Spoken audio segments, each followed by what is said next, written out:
Hello and welcome to UELtras on Ranks FC, the show that talks you through Europe's most exciting club competition, the Europa League, and its new baby brother, the Europa Conference League. I'm Jack Collins, and it's semi-final time in both competitions. We are right at the sharp end now. Let's get into it with the Europa League. And a quick recap, I think.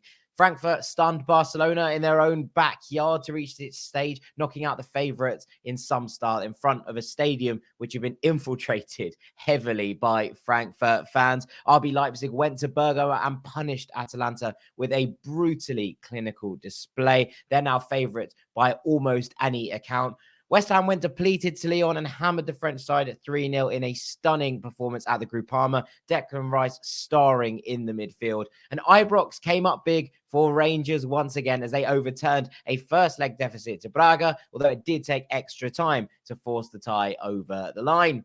On to the semi-finals then, and let's start with West Ham versus Eintracht Frankfurt. And this is definitely the most evenly balanced of the two ties. It's on an absolute knife edge. Both sides have tailed off in terms of domestic performance, though it appears that this is their main focus for the season. All or nothing for both in many ways. It's so hard to split them. Logic would say that with the first leg at the London Stadium and the second in Frankfurt, that the edge would go to Eintracht. But in the previous round, both teams gave far better accounts of themselves away from home in their second legs. Frankfurt in particular have been absolutely excellent on the road all competition against Barcelona, against Betis. In fact, they haven't lost away throughout the Europa League this season. West Ham, on the other hand, have found their home form a rock to base their exploits on. A draw with 10 men against Lyon was more than credible. The victory over Sevilla, sublime. And 2 home wins in the group stages, very comfortable. There's some real immovable object, irresistible force vibes going on with this tie.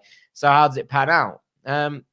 Well, a lot of it might come down to injuries and fitness, which is a shame in many ways. The big question for West Ham, I suppose, is how do you solve a problem like a centre-back? And at the weekend against Chelsea, David Moyes went for a back five, partly out of necessity, and I think also perhaps to see how they'd cope in a formation that would match up directly against their opponents. In that game against Chelsea, obviously, who play 5 at the back, but also in this one against Frankfurt. Frankfurt's wing-backs caused absolute havoc against Barcelona, with Filip Kostic banging 2 goals and an assist in the second leg, and Ansgar now for scoring the only goal in the opening leg, which takes us on to the first of those key battles, I suppose. I think whether it's 4 or 5 at the back, Vladimir Coufal is going to be the one entrusted with dealing with the threat that Kostic offers, and it's a considerable one. He has, in many ways, the perfect modern wing-back. His work rate going both forwards and backwards, his intelligence in getting behind to take advantages of switches of play when the ball is on the right, and his ability to take players on one-on-one, cutting both inside or back out wide to cross or shoot, means he's a nightmare to defend against, basically, and a constant threat. Coufal is a very good one-on-one defender, which should help matters for West Ham. And if he is deployed as a wing-back to shackle Kostic man for man, he might well be the best solution that David Moyes has at his disposal. Still, it's a gargantuan task, but stopping Kostic's dynamism would go a long way to thwarting Frankfurt's threat. Where West Ham probably do have a little bit of an advantage is in the midfield battle. The combination of Declan Rice and Thomas Souček is up there with the best pivots in Europe right now. And Rice's performance against Lyon was a reminder of just how much of a say he can have on proceedings. His battle with Sebastian Rode, a battle of 2 players who will almost certainly be wearing the armbands for their respective sides, will be colossal. If it is to be 2-5 at the back systems, Rice is going to be expected to provide thrust through the middle to progress the ball to West Ham's forward line, and trusted with the freedom he desires in order to explode forward in the way that he did in the previous round to contribute in that final third. Rode's job will be a bit simpler. Stop him. With Christian Jakic suspended, it will almost certainly be the returning Djibril Sow who partners him with a bit more license to get forward. That means that Rode's role at 31, with all the experience in the world under his belt, will be to sit deeper and try to pick off West Ham's attacking core. 2 leaders then, I suppose, in differing tactical roles, but whose tussle could well be a defining factor in this one. It's incredibly hard to call. I'm going to go with a 2-2 draw and everything to play for in the second leg. Over to the other one then, and RB Leipzig versus Rangers. On paper, this semi-final is less in the balance. Leipzig are bookmakers' favourites for the tournament almost anywhere you look, and Rangers bottom of that proverbial pile. But plenty of teams have written off Gio van Bronckhorst's side this season, and plenty of teams have come out the wrong side of doing so, not least Borussia Dortmund, who currently sit 2 places and 9 points clear of RB Leipzig in the Bundesliga table. Look, Leipzig's season cannot be judged on their league position alone, especially given that they changed managers halfway through the season. So did Rangers, but through necessity rather than through choice. Since Domenico Tedesco replaced Jesse Marsch in the Leipzig hot seat, things have vastly improved for the club. Whilst Marsch needs credit for certain things, including the unlocking of Christopher Nkunku's vastly improved output, more on him later. There can be no doubt that the change of manager has paid off here. You look at their record in 2022 and it reads as played 21, won 15, drawn 4, lost 2, goals for 52, goals against 16. One of those losses was against Bayern Munich in a game where they threw it away due to some bizarre individual errors. And the other was last weekend to Union Berlin, 2 late daggers from their opponents, 86th and 89th minute, proving decisive. It's been a pretty remarkable year for Tedesco and Leipzig so far. That said, Rangers have had to dig deep themselves in recent weeks, and anyone who's telling you this is going to be easy for Leipzig is kidding themselves. It might have taken extra time and a second red card for their opponents to see off Braga in the semi-finals, but Braga have just beaten Porto in the Primera, ending a 58-game unbeaten streak. They are no laughing stock. They are nothing to be sneered at. A very, very good side under Carlos Carvalhal. But Rangers then went to the wall again 3 days after that to beat Celtic in extra time in the Scottish Cup semi-final. Then this weekend played 60 minutes with 10 men to beat Motherwell in the league and keep their very faint title hopes alive. You can argue, and you very well might, that at some point these physical exertions with the squad are putting themselves through are going to catch up with them. But there can be no doubt that the mentality and the resilience of this team are in fine fettle. With the second leg at Ibrox, you always give Rangers a shot. That is an ace in the hole. It's something up their sleeve. It might be slightly dimmed, however, by the fact that many of Leipzig's statement victories this calendar year have come on the road.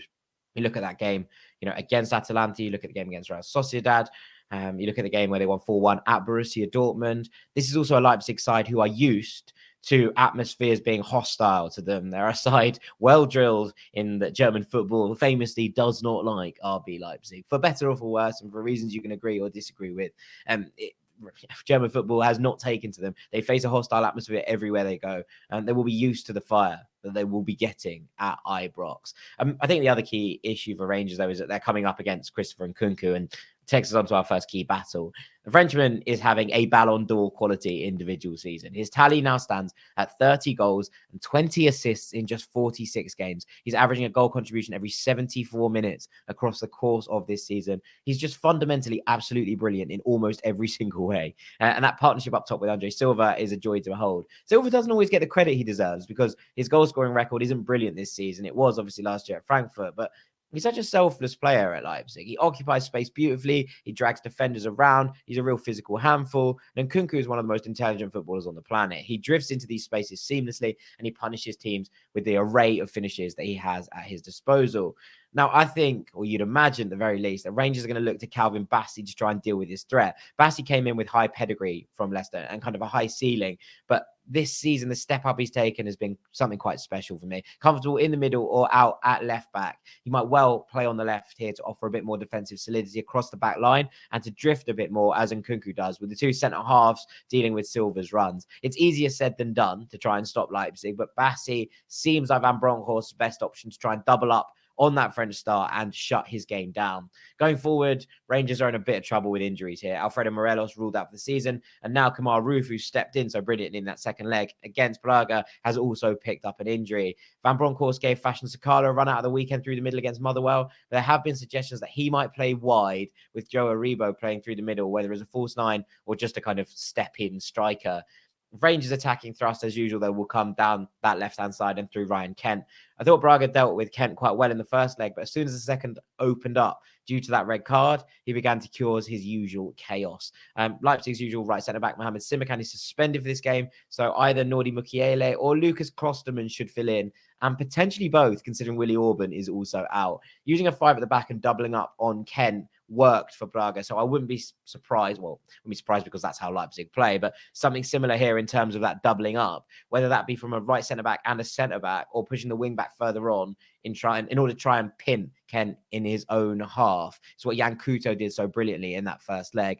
Look, however Rangers line up this attacking three, they will be looking to Kent to be the outball in transition, to carry deep into Leipzig's half, and to win free kicks and set pieces in the opposition half in order that Rangers can utilise that threat. With the usual defensive pairings out, I think there's a real chance he can cause headaches for the hosts in Germany. In terms of prediction, I'm going to go for 3-1 Leipzig. The class of Nkunku and the relentlessness of Rangers' schedule probably to be the difference. But if you think that would be enough to kill the tie off, I think I'd be a little bit more cautious. To the Conference League then, and two amazing semi-finals right out of the playbook of classic games you might have seen, or you might have thought you would have seen in the 1990s. Leicester City booked their spot by winning an enduring encounter against PSV Eindhoven, where Ricardo Pereira's late winner proved the difference. They play Roma, who roared back from 2-1 down in the first leg against their seeming bogey team, Bodo Glimt, to win 4-0 in the second leg in front of a packed Olympico with a glorious Nicolo Zaniolo hat-trick. In the other semi-final, Marseille secured their last four berth by keeping their heads at the Tumba to comfortably dispatch PAOK after a fiery first leg at the Velodrome. They faced Feyenoord, who came through a topsy-turvy tie against Slavia Prague, winning 6-4 on aggregate after 180 minutes. We'll start the King Power with Leicester versus Roma. Jose Mourinho versus Brendan Rodgers, master versus apprentice, one more. One of the beautiful subplots across this tie. It's lovely in terms of the balance as well. A game that will see two packed stadiums, two teams stacked full of talent, and what should be an absolutely classic two-leg encounter. Look, Leicester have continued to underwhelm in domestic competition, but their win over PSV, I thought, was a real reminder of the quality and the caliber that this squad possess. Brendan Rodgers said at the weekend that their entire focus is on Europe, which is nice to hear, actually. A welcome relief from a man who presumed not to know what the Conference League was just 5 months ago. Roma, on the other hand, have been flying in Serie A. This weekend's defeat to defending champions Inter aside, they're up to 5th in the table, pecking around the heels of a Champions League spot, and they feel settled and comfortable under Mourinho, who looks like he has them in a good place. This is a massive test for Leicester then, and not just because the base of their midfield looks incredibly suspect, with Wilfred Ndidi out and Napoli's Mendy just not registered for this competition. Youri Tielemans will probably play deepest, but whether he has the defensive capability to deal with this Roman midfield is another question. Lorenzo Pellegrini might well shift into the attacking trio to compensate for the potentially still injured Nicolo Zaniolo. It's a real shame that he's not going to be able to play. But a pivot of Sergio Oliveira and Brian Cristante offers plenty of experience and guile, and will test a Leicester trio in which there looks to be very, very offensively minded, especially with the first leg at home. Rumours are that Tielemans, Maddison and Dewsbury Hall could be well given the nod to start as a three. I think that that's a risky start, but it does mean this should be lots of fun. The other key battle, though, and perhaps the crucial one, is Wesley Fofana against Tammy Abraham. Fofana's return has helped majorly steady a very leaky Leicester ship, and his man of the match performance against PSV in that second leg was a reminder of just how crucial he is to this Leicester defence. He has a mammoth task on his hands too here, though, playing against one of the form players on the continent in Tammy. It's been well documented how happy Tammy is in Rome, how the Roman fans have taken him to their hearts almost immediately. And look, in the first half of the season, he played really well, but hit the woodwork a ludicrous amount of times. Bad luck has lifted in 2022, and his 11 goals in 21 games, a return fitting for his all-round game. He is the focal point and the linchpin of this Roma attack, and Fofana will have his work cut out in dealing with the triple threat that Tammy possesses, aerially, in possession, and running in behind. At the other end, it's worth pointing out that there's also a potential fairy tale return in store for another English number 9 in Jamie Vardy, who appears to have recovered from injury just in time to be part of Leicester's first ever European at semi-final. It's a fitting moment in a Vardy incredible story, right? And he will want the final chapters of it to be written in the same goal-scoring style that the rest has been. It's so tight. I'm going to go with 1-1 at the King Power, with Roma feeling like they have the edge going into the second leg at that Olympico. And finally to Feyenoord Marseille, which feels like the kind of fixture that should have graced knockout ties before. And yet, this is their first meeting in knockout European competition. They did meet in the group stage, or the second group stage of the 1999-2000 Champions League, where Feyenoord won 3-0 at the Kuip, and the return fixture in Marseille was goalless. A young Jersey Dudek was in goal for Feyenoord that season, while other star names over the two legs included Christophe Dugarry, William Gallas, Robert Pires, Ivan De La Peña, John Dal Thomason, and Julio Cruz, who actually scored 2 goals at the Kite. But onto this matchup, and whilst Marseille are favourites, it would be foolish to disregard the amount of talent in this Feyenoord side. Luis Sinisterra has grabbed the headlines. The Colombian winger is an absolute lightning rod for when Feyenoord play well. He's notched 22 goals and 11 assists across 43 appearances in all competitions this season. On the other side, Reiss Nelson on loan from Arsenal is likely to start, especially given that Alireza Jahanbakhsh remains sidelined. Cyril Dessers, who's played second fiddle to Brian Linson in the league for much of the season, has been Arne Slot's go-to man in the Conference League, and that should mean he gets the nod here, especially with a brace to secure the win in Prague last time out. He's got 8 goals in 10 games in this competition, nothing to be sniffed at. Only Tammy Abraham and Bodo Glimt's Ola Solbakken ahead of him in the scoring charts. Over at Marseille, things have to start with a hat tip to their incredible form of late. They've won 10 of their last 11 in all competitions, with the sole loss coming against French champions PSG in a game where they had a late equaliser controversially disallowed. Should have stood for me. Sampaoli's side looks set to secure that second Champions League spot in Liga. They find themselves 6 points clear of third with just 4 games to go, and will want to double down on what has been a really impressive campaign by securing their spot in the Conference League final. There's a lot of talent here too. Arkadiusz Milik's injury seems to have subsided. It'll be interesting to see if he can pick back up in the impressive run of form that he was on before it was sustained on that international break. Amini Hara, a solo bright spot for Schalke last season as they were relegated in the Bundesliga, has come back into the fold too. There were rumours of him returning to Germany in early March, but he started 7 of the last 10 games and is making his presence felt. Then there's Cedric Bakambu, who got a good run of games in Milik's absence, as well as the returning Bomba Dieng. But the talisman is Dimitri Payet, the French international and Marseille captain, which takes us on nicely to the key battle, which is against that of Payet and his opposite number 10 and playmaker for Feyenoord, Orkun Kokcu. It's a slightly strange matchup because the two players are unlikely to come up against each other directly and they play differing roles. Payet has been played primarily off the wing under Sampaoli, while Kokcu is a more central player who plays a little bit deeper, but they both conduct things for their respective sides. Payet has 3 goals and 3 assists in his 5 UECL appearances so far, whilst Kokcu's return is, as you might imagine, far leaner. But whichever team is in the ascendancy in this game, I expect their number 10 to be at the heart of it. If Payet is getting on the ball in the final third and tormenting defenders, then it's a good bet that Marseille are having the better of things. But if Kokcu is getting forward into advanced positions, picking up the ball in space and being allowed to pull the strings in Marseille's half, I'll bet you that Feyenoord are on top. Given the first leg is at the Kite in front of an expectant Feyenoord sellout crowd, don't be surprised if it's the latter for long spells of this one. But Marseille have shown us that they only need moments to make their mark. And if the madness of Feyenoord's last home game in this competition has shown us anything, is that we can expect this to be loads of fun. I'm going to go for a really entertaining game, but one that ultimately disappoints the home crowd. I'm going to call Marseille to win a thriller 3-2.